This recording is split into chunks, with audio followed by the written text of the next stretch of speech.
No need to thaw in advance.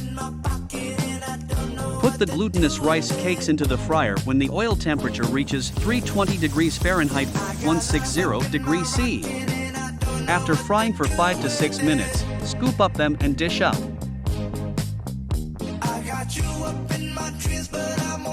During the frying process, the handmade glutinous rice cakes will expand in a certain extent.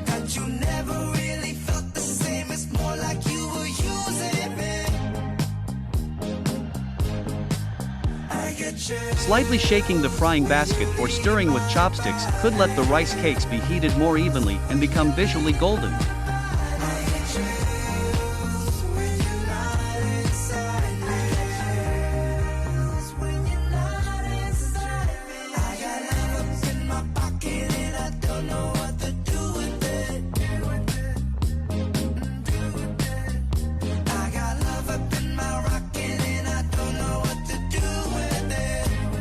Sprinkle soybean powder evenly on the fried glutinous rice cakes.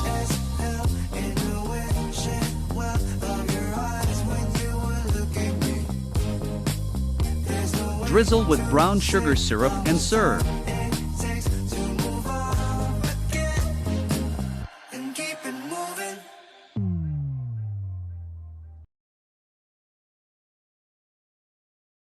Jack and King's, a taste of China anytime, anywhere.